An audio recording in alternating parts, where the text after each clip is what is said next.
A'udzu billahi minasyaitonir rajim. Bismillahirrahmanirrahim. Fa inna ma'al usri yusra. Inna ma'al usri yusra. Sadaqallahul azim. Dengan menyebut nama Allah yang Maha Pengasih lagi Maha Penyayang, maka sesungguhnya beserta kesulitan ada kemudahan. Sesungguhnya beserta kesulitan itu ada kemudahan. Maha benar Allah dengan segala firman-Nya. Assalamualaikum warahmatullahi wabarakatuh. Hai Sobat Sehat, selamat datang di podcast FK UIN Jakarta. Bersama saya Dr. Tommy, hari ini kita akan membahas topik yang sangat penting bagi kita semua. Setiap tanggal 1 Agustus, diperingati Hari Kanker Paru Sedunia. Dan tema pada tahun ini adalah Together Through Lung Cancer. Bersama kita melawan kanker paru. Tema pada tahun ini berfokus pada 3 hal, koneksi, pemahaman, dan harapan, baik untuk pasien maupun pada caregiver mereka. Nah, untuk membahas lebih dalam, kita kedatangan tamu spesial, yaitu Dr. Sriduni Atas Asri, spesialis paru konsultan. Assalamualaikum dokter. Waalaikumsalam warahmatullahi wabarakatuh. Selamat datang di podcast FK UIN dok. Bagaimana kabarnya sekarang dok? Alhamdulillah, terima kasih atas undangannya ke podcast FK UIN bersama Angkatan Alveolus ya. Iya dok. Semoga jadi angkatan yang paling hebat nih di FK UIN. Amin. Terima kasih sudah diundang ke podcast yang tentunya saat ini bertema kanker paru ya, dalam memperingati Hari Kanker Paru Sedunia. Kita harap podcast ini kita bisa berbagi informasi kepada masyarakat dan kepada semua yang membutuhkan mengenai kanker paru. Oke dokter, sebelum kita masuk lebih jauh, apakah kita boleh berbagi sedikit informasi dok? Sebelumnya dokter berpraktek di mana dan biasa penanganan di bidang apa dokter? Oh baik, saya sehari-hari beraktivitas sebagai pendidik, sebagai dosen, dan sebagai praktisi, sebagai dokter spesialis paru, dan saya mengambil fellowship onkologi toraks. Jadi sehari-hari saya di pendidikan di Universitas FK UIN, dan kemudian juga berpraktek di RSUD Pasar Minggu, dan alhamdulillah RSUD Pasar Minggu juga merupakan rumah sakit satelit ya, jejaring dari FK UIN. Baik, dok, sebenarnya kanker paru itu apa ya dok? Dan kenapa penyakit ini tuh menjadi perhatian secara global dok? Oke, baik. Jadi kanker paru adalah perkembangan atau pertumbuhan sel-sel paru yang tidak terkendali di jaringan paru. Sedangkan kenapa dia menjadi perhatian global? Karena kanker paru merupakan salah satu penyakit dengan tingkat kasus dan kematian yang tertinggi di dunia. Baik dok, jadi kanker paru ini masih menjadi masalah kesehatan dunia karena tingkat kematian yang masih sangat tinggi ya dok. Betul. Yang bahkan nomor sekian ya, dalam peringkat 5 di dunia. Baik. Terutama untuk laki-laki. Lalu kenapa ya dok rata-rata pasien kanker paru itu baru diketahui pada stadium lanjut dok?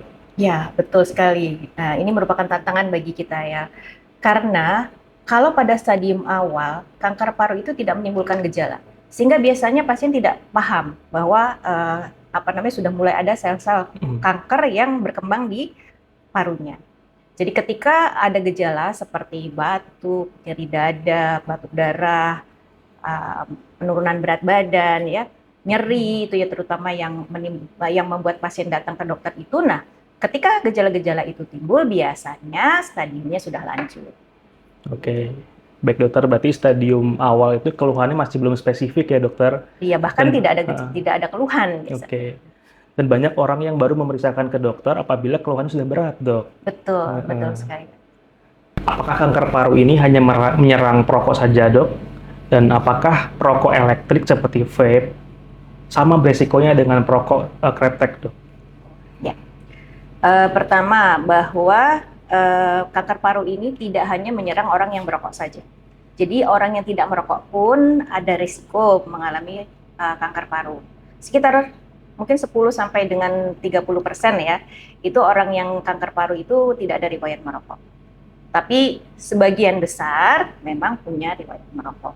Termasuk ya tadi ya, perokok aktif, perokok pasif, ataupun misalnya bekas perokok. Kemudian kalau vape ya, vape dengan rokok elektrik, apakah sama risikonya? Sementara kita tidak bisa bilang vape ataupun rokok elektrik ini aman untuk kanker paru.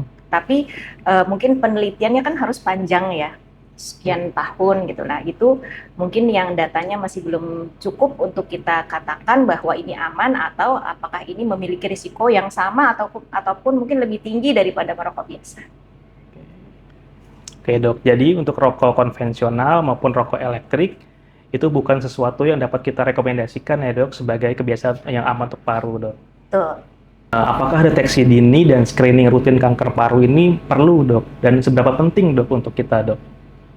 Ya, jadi tadi kan kita udah ngobrol ini bahwa ternyata kalau stadium awal nggak ada gejalanya, tidak terasa apa-apa. Gitu. Ini sebabnya maka deteksi dini ini sangat penting. Kita penting sekali untuk mengetahui bagaimana cara mendeteksi dini. Kenapa? Karena kalau kanker paru di stadium yang awal ini keberhasilan pengobatan maupun harapan hidupnya jauh lebih bagus dibandingkan kalau kita sudah menemukannya di stadium yang sudah lanjut. Baik, jadi deteksi dini ini sangat penting ya dok. Semakin awal kita temukan, semakin besar peluang kita untuk memberikan terapi kepada pasien dok. Betul. Salah satu fokus kampanye tahun ini adalah memperluas akses pemeriksaan penunjang dok, salah satunya CT scan. Namun pada kenyataannya masih belum merata dok aksesnya dok.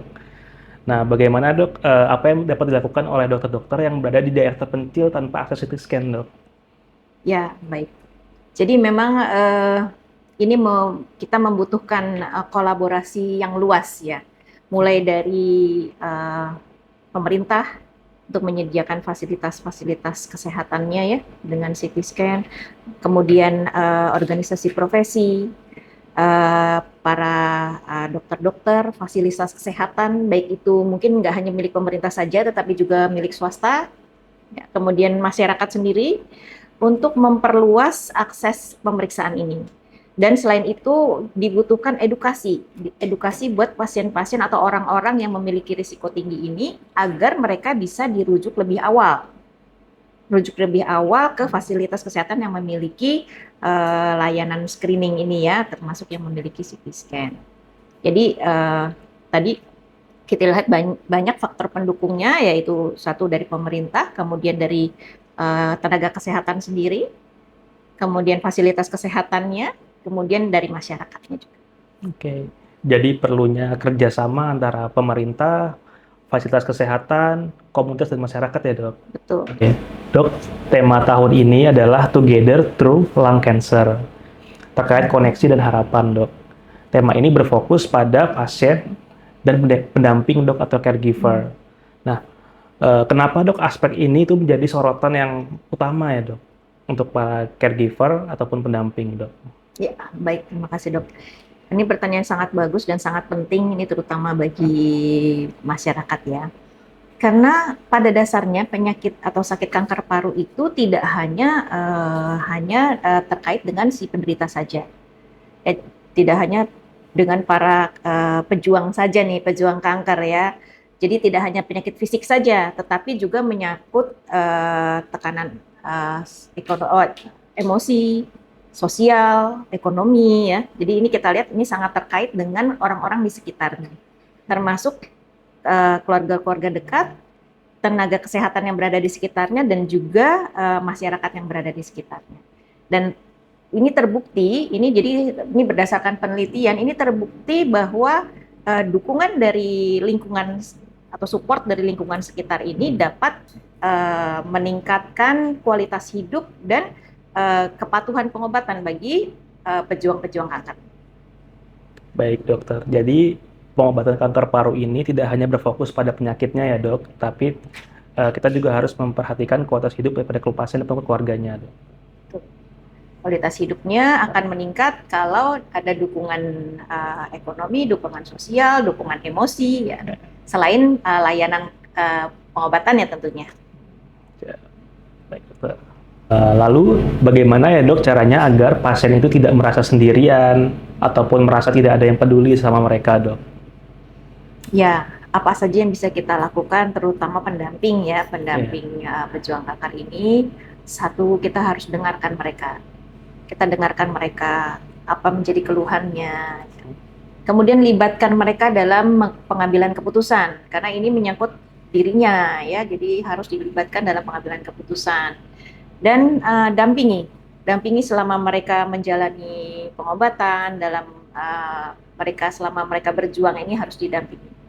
Karena kehadiran orang-orang di sekitarnya, perhatian orang-orang sekitarnya, walaupun itu sederhana, ternyata memberikan dampak yang cukup besar buat para pejuang kanker.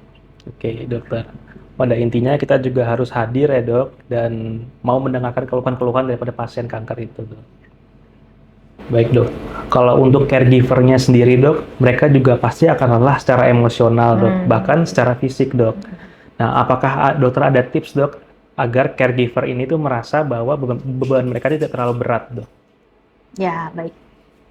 Ya, jadi bagi para caregiver, jangan ragu untuk minta tolong. Jangan ragu untuk minta bantuan. Kemudian caregiver juga perlu untuk menjaga kesehatan. Jagalah kesehatan diri mereka sendiri ya, harus menjaga kesehatan fisik, menjaga kesehatan mentalnya juga, istirahat pun harus cukup. Sehingga mungkin ini perlu diketahui bahwa caregiver mungkin tidak bisa sendiri. Mereka harus saling mendukung satu dengan lainnya, terutama bisa berbagi dengan keluarga. Oke. Nah, apabila kita sudah mulai merasa lelah, jangan ragu untuk mencari dukungan dari keluarga ya dok. Oke. Alhamdulillah pembahasan kita sudah sangat mendalam dan menarik ya dok. Ternyata membangun komunitas peduli itu menjadi salah satu sorotan tahun ini dok. Apakah bisa dijelaskan dok, kenapa komunitas ini tuh sangat penting dok? Ya, ternyata memang berdasarkan belajar dari sekian lama ini, ternyata penting membangun komunitas peduli kanker ini terutama ya. Karena komunitas ini akan memberikan ruang bagi baik pejuang maupun penyintas, bahkan juga untuk caregiver, untuk keluarga. Ini akan memberikan ruang berbagi pengalaman, ruang untuk berbagi emosi, dan untuk memberikan semangat bagi para pejuang maupun penyintas atau bahkan caregiver sendiri. Oke, baik dokter. Jadi komunitas itu sangat penting ya dok, terutama untuk pasien dan keluarga. Ya betul, karena dengan ada komunitas ini, kita akan para pejuang ini akan merasa memiliki situasi yang serupa kan, situasi yang sama. Jadi tidak merasa sendirian. Oke, baik. Selain dukungan secara emosional, komunitas ini juga membantu apa lagi ya dok? Nah ya. Jadi sebenarnya yang bisa dilakukan oleh komunitas peduli kanker ini sangat banyak. Jadi tidak hanya seperti tadi kan mereka memberikan dukungan emosional ya, memberikan semangat dari orang-orang yang memang memiliki situasi yang serupa. Tetapi mereka di komunitas ini juga bermanfaat dalam hal memberikan edukasi kepada masyarakat, memberikan sosialisasi kepada masyarakat. Berusaha menghilangkan stigma yang diberikan masyarakat, label yang diberikan masyarakat kepada para pejuang kanker atau penyintas kanker. Kemudian mereka dapat meningkatkan kesadaran mulai dari screening, mulai dari tadi mendeteksi dini sampai dengan ketika mengalami, sampai dengan nanti setelah penyintas ya, setelah selesai menjalankan pengobatan, apa saja yang harus dilakukan. Nah, ini semua bisa di-cover nih, dibantu oleh komunitas peduli kanker ini. Oke, baik dokter. Selain dukungan emosional, dukungan edukasi dan support itu juga diperlukan ya dok. Ya betul. Okay. Jadi mereka mendukung dalam hal edukasi, sosialisasi, mendukung emosi, semangat, dan selain itu juga memberikan layanan informasi ya, informasi mengenai layanan-layanan yang menyediakan fasilitas untuk kanker paru. Buat pendengar yang mungkin ingin terlibat secara langsung, meskipun bukan pasien ataupun caregiver dok, Apa yang bisa mereka lakukan, Dok? Nah, baik. Banyak sekali nih yang bisa dilakukan oleh orang-orang yang mungkin tidak terlibat langsung ya. Bukan penderita, bukan penyintas, dan bukan caregiver. Tapi perannya sangat penting ini buat orang-orang masyarakat ini atau para pendengar sekalian, bahwa berusahalah untuk memahami atau mengetahui, mencari pengetahuan mengenai kanker paru, sehingga bisa memberikan informasi yang benar.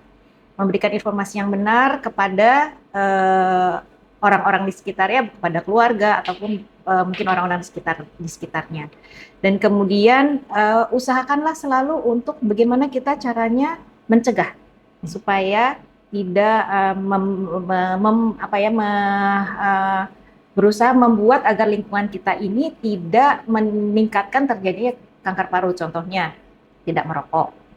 Ya, kemudian kita berusaha membuat lingkungan yang bebas rokok, bebas asap rokok. Nah, kemudian yang memberikan informasi yang benar mengenai kanker paru, kemudian juga memberikan dukungan-dukungan kepada pasien-pasien atau para pejuang, para pendamping, serta para penyintas kanker paru ini. Dengan memberikan informasi yang benar, tentunya tidak akan memberikan stigma yang buruk bagi mereka. Oke. Baik dokter, jadi selain caregiver ya apa yang kita bisa lakukan, yaitu kita bisa memberikan informasi yang benar kepada pasien ataupun keluarganya ya dok.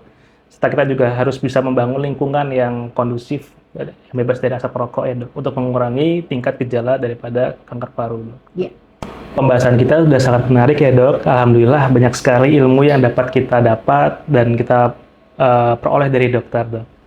Sebelum kita tutup dok, apakah ada tambahan pesan khusus dok untuk pendengar kita, terutama yang mungkin saat ini sedang berjuang dengan kanker paru dok, atau orang yang mendampinginya dok? Ya, baik.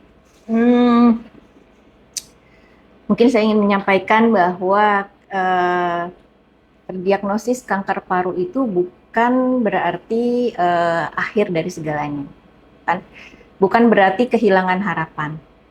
Saat ini pengobatan kanker paru sudah sangat berkembang dengan pesat, dan semakin banyak pilihan-pilihan terapi pengobatan yang efektif, dan masa hidupnya gitu ya, itu semakin panjang, dan bahkan sekarang ini kanker paru bukan lagi menjadi penyakit yang mematikan, tetapi menjadi masuk golongan penyakit kronik, yaitu penyakit yang panjang ya, karena kita tahu dengan pengobatan yang saat ini saja sudah ada kanker paru yang bisa lebih dari 10 tahun nih harapan hidupnya. Jadi tetaplah berobat secara teratur, kemudian bangun komunikasi dengan keluarga, dengan tenaga medis, ya, dengan layanan kesehatan, dengan komunitas kanker paru. Nah, dengan ini maka para pejuang kanker ini dapat menjadi lebih baik. Ya, janganlah berjuang sendirian, karena bersama kita akan lebih kuat. Baik, dokter. Jadi kanker paru ini bukanlah akhir dari segalanya ya dok. Masih banyak pilihan terapi-terapi yang lainnya yang kita bisa gunakan untuk ini. Sekarang perkembangan pengobatan untuk kanker paru itu sangat pesat, sehingga harapan hidupnya menjadi jauh lebih panjang dibandingkan. Oke, terima kasih banyak Dokter Duni atas waktu serta ilmunya dok, yang sangat menarik dan membuka wawasan kita semua ya dok. Terima kasih kembali Dr. Tommy dan podcast FK UIN Angkatan Alveolus. Semoga informasi yang kita share hari ini, diskusi kita hari ini bisa dapat bermanfaat, dapat meningkatkan kesadaran bagi kita semua, termasuk bagi masyarakat yang mendengarkan, bagaimana pentingnya pencegahan, bagaimana pentingnya deteksi dini, dan bagaimana pentingnya mendukung para pejuang, para pendamping dan penyintas kanker paru ini. Ya, salam sehat untuk kita semua. Wassalamualaikum warahmatullahi wabarakatuh. Buat teman-teman yang mendengarkan, apabila terdapat gejala yang mengkhawatirkan atau terdapat keluarga yang butuh dukungan lebih lanjut, jangan ragu untuk konsultasi ke dokter spesialis paru terdekat. Dan yang paling penting, kita saling menguatkan, karena seperti tema Hari Kanker Paru Sedunia tahun ini, kita melawan ini bersama-sama. Sampai jumpa di podcast selanjutnya. Salam sehat, salam sobat. Wassalamualaikum warahmatullahi wabarakatuh. Wow, bisa.